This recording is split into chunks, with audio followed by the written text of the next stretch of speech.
So we have one of our hometown folks this morning doing his refill presentation, as we do here at 1 Million Cups. You get about 6 months to go out and kind of think about what you've been told by the audience, and then maybe put some of that into play, maybe disregard some of it because it doesn't work for you. Then you come back and kind of talk to us about that. Nathan, and his job is a little bit different because he's one of those content matter specialists, right? He knows his stuff backward and forward. And while it may be things that we don't know through and through as business owners, there are things that we need to know when it comes to financials. So no one more qualified than Nathan to talk with us about this. He's the managing partner of, I guess, probably one of the co-managing partner of Blue Heron CPAs, and he is very much ingrained in the community and holding us accountable in how we report on and intake our dollars when it comes to the IRS. So this is an important presentation for you as a business owner or a striving business owner. These are all things that we don't necessarily want to do, but Nathan takes the time to demystify it for us a little bit and teach us about some of the things that we might not know we should be doing to be compliant. Correct. Can I try his name? Please. I think I had this one. Please welcome your presenter, Nathan Gauger. Yes! Thank you very much. Thank you, Nathan. Awesome. Mic live, everything good? Awesome. So yeah, my name is Nathan Gauger. I am the managing partner at Blue Heron CPAs. I did a presentation not too long ago, about 6 months ago, and really kind of wanted to talk through the results of that presentation, kind of how I approached it, but then also trying to figure out, and I have an ask at the end. So within the 1MC presentation I did about 6 months ago, I was really asking, I needed to know what speaking opportunities. I'm rather new to the community here. I've lived all around Central Florida. I know some people that I've seen from around other places that are here today, which is fantastic. Hey, Rod. But yeah, it's new here, so I'm trying to figure out where the speaking opportunities potentially are so that I can educate people on what I do, but also what they're required to do by law, and hopefully help them stay out of problems, which has been a very large experience that we've encountered while being here in Central Florida, is that people don't understand how taxes work. Some say that they're complicated, some say that they're simple. It's just a weird space. So I was looking at offering what is specific tax rules and things that which need to be approached, and then also business finance and how to theoretically make money. That was the goal. And then I tried to make it easy where people could come to me, they could identify a date, what topic that they wanted, and then I would develop a presentation and actually provide that presentation. Through that, I developed what are 9 speaking engagements as of the date of creating this. There's been 2 more that have been booked since creating that. Most of these are at high schools. Most of these are in what we have here as Fast Track, which is a 1MC Kaufman-led function that LEAD actually puts on. That's extremely valuable, I think, to every business owner that's new. But I asked it to 1 community, and I got 9 speaking engagements out of it that allowed me to educate. I wasn't looking for money out of these. It's purely, I just want people not to get a surprise letter from the IRS. I know a lot of people here have it, whether they'll admit it or not. It's painful for everybody. It's painful for me. It's painful for you. We could just avoid that if we were educated in those topics. So that's what I was really trying to accomplish. One of the very interesting things, I wasn't trying to sell my services in any of these presentations either. It's truly, I want to help people become better. Not necessarily networking. It's more of building connections and building a subject matter expertise. So what this unlocked for me, really, visibility. I mean, you can read the slide up there. I didn't know anybody. I didn't know the connections that I needed to know. Through the audience that's here, it really helped me develop those connections, built more of a warm referral connection into that opportunity, and I got to help people through it, which is fantastic.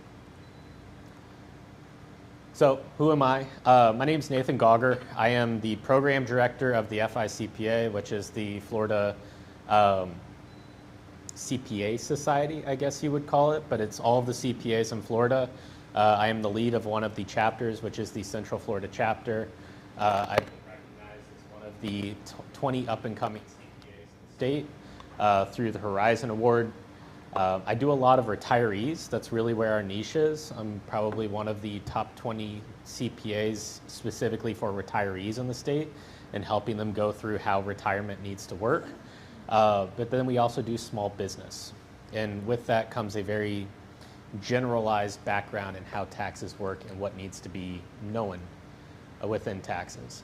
Popular topics that we have been working on, entity choice, LLC versus S-Corp is a very hot topic. I'd say about 80% of the people who are S-Corps for the wrong reasons, out of lack of knowledge. There's about 20% of people that are S-Corps. It's a consistent thing that we talk about. My point for wanting to do this as a group and provide group knowledge is because I can have a conversation for hours, one-on-one, with every single person. And that means I can only explain things to people, maybe 4 people a day, if I spent my entire life educating people on certain topics. If I can get into a group and educate people as a group and have it as a group function, I can then spread the word to 15, 20 people at a time. And the goal there is, if I can help you avoid a $5,000 fine or doing something improperly, if I can save people on average $2,000 just by sitting in front and listening to me for 2 hours, hopefully that brings more money to the community. Hopefully that also builds my value for the future. So that's really where a lot of this is coming from. I'm not really trying to sell jargon here. I don't think you're ever looking at me. I'm not going to tell you what a 745 election is or a 754 election or how any of those necessarily work. I really want to bring compliance, but also simplicity to those that are seeking tax advantages through these educational format things.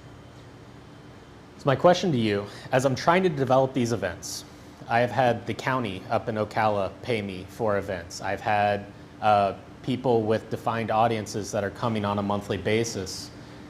Whenever I put something out myself, oh, I'm going to help you with QuickBooks, but I don't have the government helping me market that. Whenever I say, hey, I'm going to help why you should or shouldn't be an S-Corp, who's going to come to that? And you might not even know that you need to come to that, but the reality is I'm going to get 1 or 2 people. And that's a very consistent thing within financial topics, is that you see it, you know it's probably a little bit important, but you got more important things that you're trying to accomplish. So I'm trying to figure out what format is necessarily needed in order to actually have people attend events so that I can develop those events and then hopefully save everybody the frustration that a lot of us are dealing with and not having the knowledge of what's actually needed to run a company. So yeah, and I'm also looking for, like, do you want lunch or dinner provided? If you want lunch and dinner provided because it's at lunch and dinner time, are you willing to pay for it? I'm not trying to make money through these. If I'm being completely honest with the lack of compliance that we see, my whole intention in this is to educate you so you know the questions to ask your accountant. If it's not me, and that's almost preferable in many cases that it's not me being the accountant, but you just ask the questions so that you don't create the issues that we see so commonly, because you come to me with a letter and it's like, hey, this is a $20,000 issue and you've got to pay me too, and you might not have $20,000 to fork over at that time. Puts me in a really weird spot. So that's really the question here, and yeah, that's what I'm looking for. Nathan Gauger, He just wanted to the say best your name right dressed again. presenter here ever at 1 Million Cups Clermont. I didn't come in elastic shorts today, Banks. You're right, you outdid it. All right, so what is going to pull you guys out to come to a presentation? All right, I'm seeing hands. Let's start here. The first thing that leaps into my mind is what motivates me is I'm not called the queen of networking for nothing. I really like a good networking event where I can sit with people, talk with people, get to know who they are, get to know how I can help them. So if you based it around a networking event, I'm more liable to go to a lunch than a dinner, because after hours is my husband's time, not my business time. And if you provide lunch, absolutely, I would be willing to pay for it. So that's how you can kind of sweeten the pot, entice them to come, where it's not just a bunch of boring tax things. Sure. It's like, come and network, but hey, guess what? After lunch, you're going to learn a little bit of something. So what I'm hearing is potentially lunchtime, potentially having it where we actually do have a lunch that's provided, but do like 30 minutes of networking and connection time, 30 minutes of, more tax and knowledge. Correct. Okay. And then just also have provision for, because you want permission to communicate with everybody in that room. And with this, all the rules that have come in and anti-spam laws and all of that, you need to have an intentional list where people have given you permission to communicate with them. Sure. So then again, dangle a free session, dangle something to get them to sign up. All you got to do is show a QR code and have a CRM in the background to catch it. Yep. And then that way you can continue the education after that event stops and you start building a list. Yep. And if you're sending out a bi-weekly newsletter with some really hints and tips that really hit home, then people are going to, A, be educated, which is your number one. And then, but two, when they come to the point of saying, I really need a new tax guy, they know a new tax guy. I appreciate that. Thank you. Lee, I think we had some other hands. Marco, what you got? Thank you. Good morning, everybody.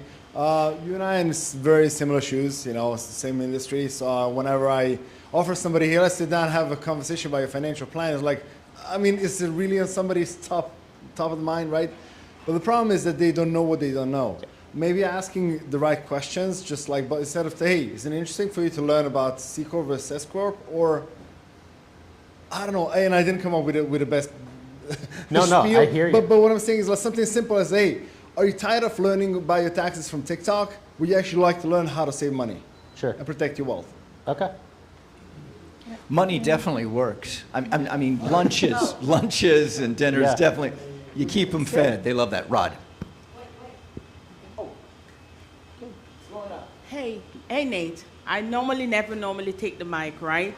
So this is going to be your first. So based on my experience, right? And for you to get to a greater audience that I tried to get to those audience also. Webinar is one of the best because you can break it down in bite size. Yep. So, so you can do one session in just for S-Corp, one session for something else. And so when you get it in bite size on a webinar, it attracts more traffic and you get better response in So this. I have some issues with technology. Being that I am a licensed individual, if I was to put something out online, we are one of the most sued professions in the United States. So I can't memorialize something online, and that's kind of why it's forced to be an in-person item. Is I need to have that audience engagement as well, because then it specifically identifies their situation or a question that they might have, where I can answer and also clarify. In a webinar setting, it requires people to type back and forth. Correct. So I can help you with that because I have certain things that I use for myself that I can probably share with you to get around that point. Okay. Okay? Yeah, thank you. I think it all depends on your niche that you want to target. So, what problem are you going to solve, right? And what's the transformation? So I would not go to a financial seminar about S-Corps or LLCs. I personally have an S-Corp. I've had LLCs in the past. Yep. And I would not go to one unless there was something wrong. And because it's got to pique my interest. People, 90% of what we do is try to understand problems and have somebody else understand our problems. Sure. So if you niche it down really tight and then go after the problem and the transformation that they're to expect, then you have a lot better chance because, attendance is everything at one of these. Food always helps, but I know plenty of financial planners that provide a free dinner. It doesn't always close clients, right? 100%. And is your purpose to close clients or just provide education? No, and sincerely, it's truly to provide education, because what ends up happening is someone creates an S-Corp, then they sell to another state, and they have that multi-state sales. And they don't realize that, okay, we're in Florida. You don't have taxes necessarily here in Florida, but you now have to file because you sold in another state and there's market-based apportionment that you have to account for. So you have to file that sales tax return and everything in that separate state. And they don't realize that, yes, we're here in Florida and they've lived their entire life in Florida, so they have no tax obligation unless you have a C-Corp, but then you start selling to other states. They don't, and that's really, the majority of people, whenever they don't ask the questions, they don't find the problems. Right. And I'm trying to get in front of that. So I would piggyback on other organizations. So whether it be anything from Rotary to Million Cups Yep. to whatever, because they're going to provide you an audience and then ask them what their audience needs. So that's the route that I would go. Awesome, thank you. Well, that was exactly what I was going to say, organizations. So I'm a big fan of the chamber. I'm an ambassador at the chamber, so there's no surprise there. But they have business accelerators, things like that, where it's already getting traffic. Yep. And it could just be a good launch pad to see what people are interested in, what they want to hear. You could do one through the chamber, and at that, Yep. be asking the question, what else would you like to hear? And then you can use that to springboard to your own events. Sorry. No, so that's a great suggestion. Whenever I've tried the chambers in the past, they've asked me for $2,000 to put on an event. They've asked me to actually pay for that. So is that something where I need to charge people? Nope. South Lake Chamber is so different than the Okay. majority of chambers out there, and they don't nickel and dime. They don't charge. They really Okay. just try to be. So if you are a member Yeah. and you're a subject matter expert, they do a business accelerator the end of the month, every month. There's no charge for you. The only charge is to the attendees who are getting getting breakfast. Okay, awesome. So and they have over 1,000 members that are going to be invited to this. I know who to come to talk about that. Nathan, have you Yes. met David Colby? I have. Oh, okay. I have. And this is the first time that I didn't realize that there was a different chamber type.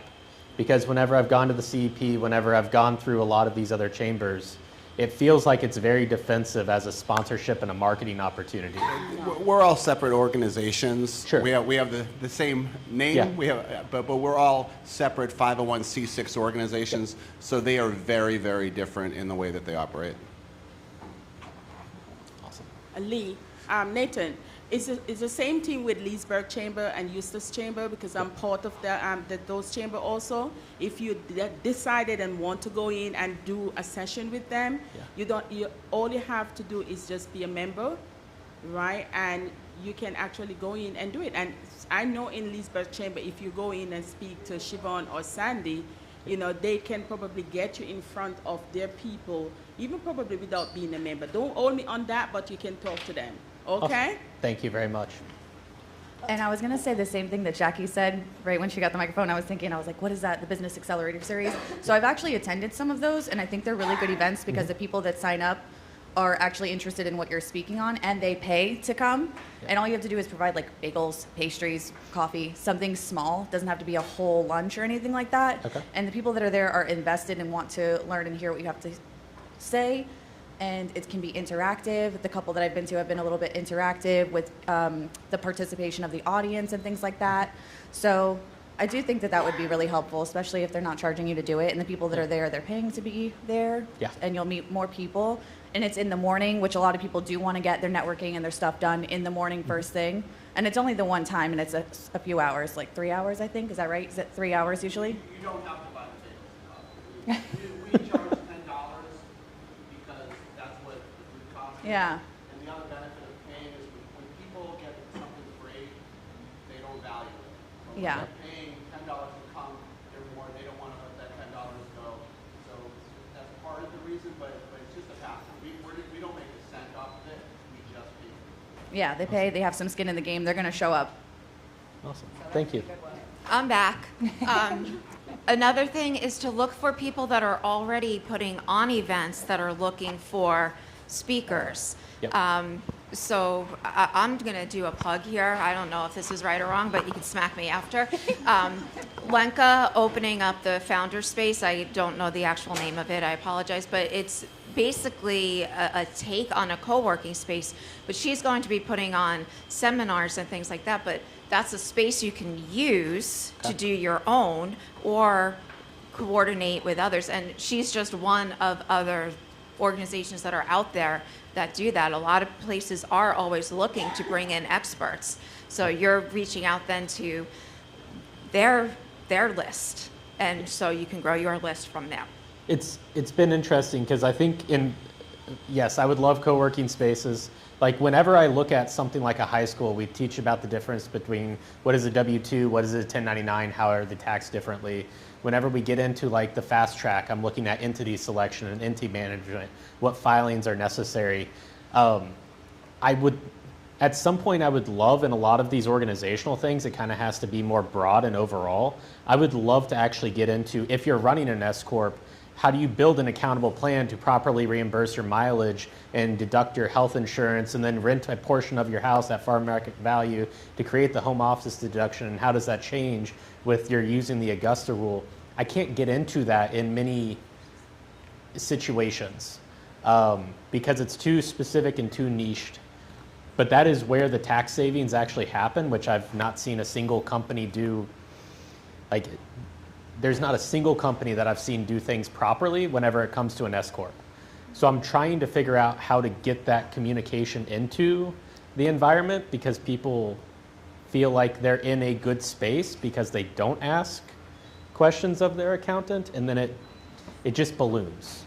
If there are any like topics that are, I would love to hear some topics too if there's a possibility there. EIN numbers. EIN numbers? Yeah, that's a topic. Are you talking EIN? Are you talking ITIN? Are you talking like... I don't know what I'm talking about, but I am talking EIN. Yeah. EIN. What does that mean? So many acronyms in the tax world. Employee. Your CP 575, by the way, if you remember whenever you got your EIN determination letter, there is a letter CP 575 that you got whenever you made that EIN. Please keep that safe. That is like the Bible of your business that controls a good portion of how your entire world runs for the future. Please go find that, and if you don't have it because you lost it, go ask for a substitute. Go to the IRS, ask for a substitute. You need that for your future. Nathan, what about the CP30? CP 575? They will never issue you another one. You have to get a substitute if you lost it. It's for everybody getting an EIN. What about your C3PO? C3PO? Well, R2D2 is going to help with that too, so yes. Who's up? Who's up next? So, Nathan. Yeah. One thing I know about you is you're an extremely ethical and moral person. I like that about you. Other people like that about you. I think that that is something that you need to market as yourself, authentically. Because what I will tell you is once you start to market that you are not going to work for people who want to hide things, who want to do criminal activity, you're going to change your whole idea as to how people are drawn to you, who is going to come to you, who is going to approach. Because I will tell you this, that once you let everyone know that you are a very ethical and moral person, the bad people are going to stay away from you. thank you for those kind words, Brandon. I want to poll the audience here on these questions that he has up here. How many of you have been to a financial education event that was successful in your eyes, that you found some takeaways from it? Marco, how many people have actually been to one of those? I've been to one. Okay. I was at yours, right? Yeah. That was me. Okay, Yeah. so there's a lot of opportunity for education here. What topics of these are valuable for you? So give me a show of hands. Taxes. Who knows taxes full and all the way through? Who needs extra help on those? Extra help. Okay, money. How you categorize your money, what you do with your money, how you pay the taxes on your money, okay?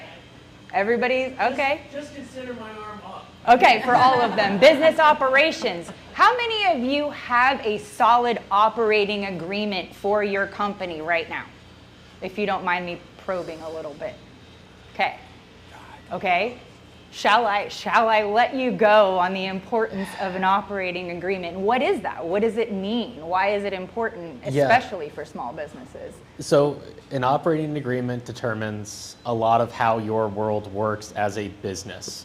So much like you have your individual that you're running all of these legal agreements with, your business, if it doesn't have an operating agreement, your business is not formed in a way in which what happens if you pass away? What happens with all of those activities? What happens with the entity itself? How does it pass through? Whenever you're operating, it's such a broad topic. It's such a broad document that just defines how you're supposed to operate within your company, who's in charge of things. As a single member LLC, it's less important per operations because you're running it yourself. Whenever you start adding members, and you have partnerships, what is the only ship that doesn't sail? Am I just giving you the answer? Titanic? No, close.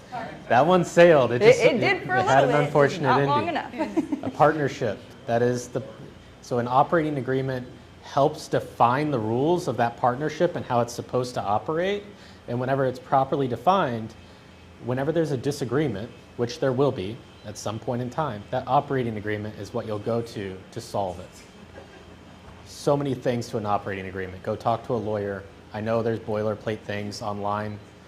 It's so valuable whenever it's done properly. I know we've got a question. No, it's not a question. It's just two comments for you. Yeah. What attracted me to learning about S-Corp was somebody posting on Facebook about how you could put up to $58,000 per year into your own 401k versus the $6,000 or $7,000 you can put as an LLC owner. So that piece of information got me to dive in, and this particular person was selling an online ebook, and I bought it and learned a whole bunch about S-Corp. It's like, okay, great. Went straight to my CPA and said, this is what we need to do. So why didn't you create a SEP IRA? That's what I ended up doing, is doing a SEP IRA. So why did you need the S-Corp to do that? Well, no, I did the S-Corp for a whole bunch of other reasons. So that's a different animal. And then just real quick, are you familiar with Rotary? I am. Okay, Rotary is always looking for speakers. Yep. Whether they do breakfast, lunch, or dinner, they're looking for speakers. All right. And the thing that you said about giving people questions to ask their CPA, that is a good thing to be a lead in a marketing campaign for you because you're out there giving away information. A couple other hands back up. Nathan, one of the things that I've always found, I guess, interesting as far as your attendance is concerned is that if you're going to market or request business owners, they're going to be more, I guess, easily attended to something that happens in the morning. If you're going to do a lunch meeting, you're going to get people that aren't necessarily in charge because the boss is going to tell them, you go to the lunch meeting. Yep. All right. You could have a dinner meeting also, but then then you're looking at a different time. But usually early morning is when you'll get a good attendance as far as business owners are concerned. Thank you. I like how the some of our seasoned members here have done these this is a little bit of network or market research and offering some of these tidbits. Here's what works and here's what might not. Something just came to my mind, and could be a good topic as well for you maybe to bring up one time, because let me ask you this. How often do you see business owners filing taxes only thinking about today and not having in mind the exit strategy? I mean, that's the goal of a tax return, right? For the vast majority of the public. So I think that's probably 95% of the purpose of filing a tax return is to care about what happened and not to develop something moving forward. It's not how I look at them. It's not how you look at them, I assume, from that question, but it's how the public understands their compliance requirement. So one would never expect me to speak so much with anything to do with numbers, but I am back again. Because you said something earlier that got me thinking. So much about what you talk about are things that us lay people don't want to hear, scares the hell out of us, and we just want to bury our heads in the sand. Yep. I sit next to you every week, and I've learned so much just in conversation, and you've started topics, and I'm like, oh my God, I need to leave. but then you tell me something like, oh my God, that's such an easy thing. And then it's off my mind. So I think when you're trying to attract people to the events, don't do the typical, let's learn about an S-Corp. Yeah. Put some of those things out that people are really burying their heads against, and find a way to show them, in a sentence or two, how there's an easy solution, but there's a major consequence if you're not doing it. Somehow really feeding into that fear, but also feeling really comfortable. That's the other thing. There's a lot of financial people and I'm sure I'm not alone, I don't want to talk to because I know I could be doing better or should be doing better, and I'm embarrassed or whatever. So going back to what Brandon said, your personality, your kindness, all that, it's a very comfortable environment. So stress that as well, that the environment's going to be very welcoming, engaging. It's going to be back and forth, not just you yapping at people. I think that will help people come as well. I've literally thought about naming it Milk and Cookies with Nathan, just to take the entire financial aspect out of it, make it almost misleading, like they're going to get free cookies, and then they can sit and talk about taxes for an hour. Balloons help too, by the way. Balloons, okay. I know you say about being online, about the risks associated with that.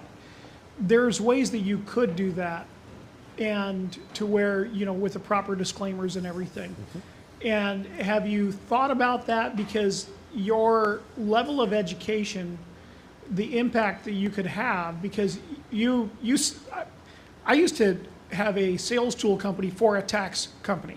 Yep. I did that for 2.5 years, and I've learned a lot about taxes. Yep. I have no idea how much I don't know because I'm not a CPA.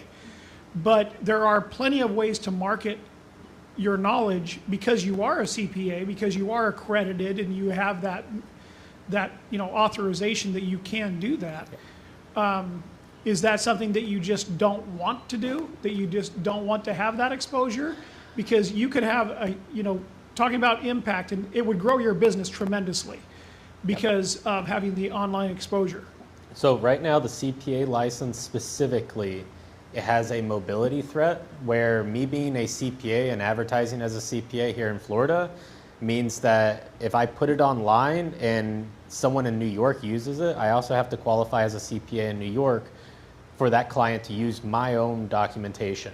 And I am not licensed in New York, so I have to qualify through a concept called mobility. This is something that nobody else cares about. This is the same issue with lawyers, where if a lawyer puts out legal advice in Florida and they're not represented in a separate state, and then that separate state person comes in and takes that advice, they have an issue.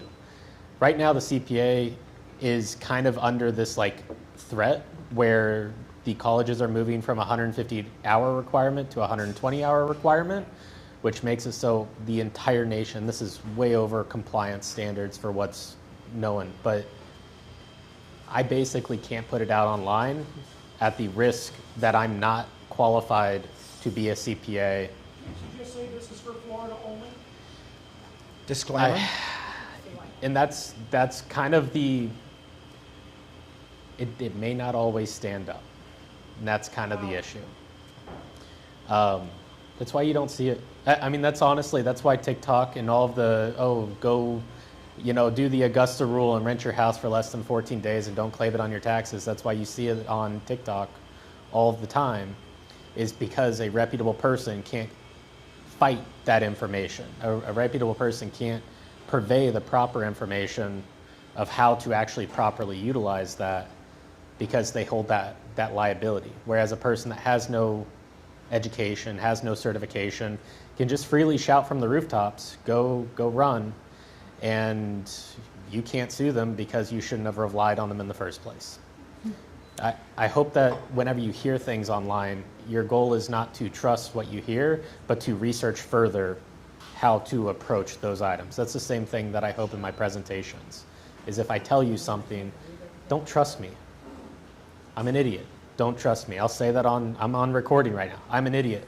Do not trust a single thing that I say. Go run to the internet, go research it yourself. If you want tax code, let me know. I'll give it to you. Nathan, thank you so much. Is that the last question? I'm going to wrap up with Zane. He's got one coming out. Try to get away from the mic so there's no feedback. So yeah, topic ideas. One thing is that, as you know right now, we're going to probably see more solo business owners that are going to enter the market. I would look at topics like choosing and how to choose entities. If you're a solo business owner, I think that would be a great topic, because I see a lot of people are like, yeah, we're going to go do S-Corp. And they're like, yeah, S-Corp is the jam. And they're like, do you know why you're doing it? And they're like, no, but everybody said it was cool. And it's like just helping to break down that understanding of why they're selecting it based on their type of business. The other side of it is like accounting is a lot similar to like legal. And when people want to go and actually pursue somebody in that frame of going, hey, I'm going to go spend all this money, knowing when to talk to a CPA at what stage of your business, I think is really, really important, so that people don't just keep putting it off, or they need to know when is the right time for that fit. If it's in the beginning stage or if it's whatever, just finding out that benchmark in their business, I think is super, super important. So educating on that end, but I'm just looking at that as that's a way to get a lot of soft leads that are entering the market that can maybe help to, just work with you in the future, even if that's not your, your ideal customer. But, if you're looking for people that have more revenue, but at least you can get the conversation strolling more there. Yeah. No, and it's towards your comment, like, it's very much about risk. Like, you aren't going to know everything. Even if you spent $100,000 on a CPA, there's going to be a mistake somewhere. I'm sorry, it's just going to happen. But understanding your risk, being able to qualify that risk is really the importance, I think, to what you're saying. And it's hard. Yeah, and making it to where talking to a CPA or getting a CPA service, such as yourself, isn't like, you got to demystify it a little bit to where they're not afraid to go and have that conversation. Because I think, a lot of people, they'll say, well, hey, I might be opening a can of worms by doing this, or now I got to show them my books, and they're like, oh, I'm embarrassed and all this stuff. And it's like, knowing when the right time is, I think would be really cool. Yeah. Yeah, and I'm literally saying, I've never found an S-Corp that's properly done. So as you go and run to that person and ask for the second opinion, and you have an S-Corp that's not properly done, guess what? You're not the first, the second, the third, or the 80th. So it's just it's a thing. So. Well, I reject your statement that you're an idiot. I highly disagree. Let's share Nathan's information. I know you will have follow-up questions for him if there are things that you want to talk about that you didn't feel like announcing to all of us here. Completely understandable. Obviously, he is a great resource as far as taxes and CPA and corporations operating agreements, how all of it should work. So he's here to offer himself as a resource, so definitely take him up on that. And I have one question for you, Nathan. What can we as a community do to help you? Can I change that to ask a second person? Just go talk to somebody. It doesn't need to be me. I don't want it to be me if I'm in reality. Like, go talk to somebody, get a second opinion, go through what's happening. The most painful experience for me, and I've made a LinkedIn post for those that don't see them that often, but like, I'm currently dealing with 4 very difficult situations where people have lost more than $1 million, and it's because they didn't do things properly. And it sucks. It really sucks. So please go and get second opinions. Go ask people before you do things, especially for tax purpose. Please. Nathan Gauger, everyone. Nathan Gauger, thank you.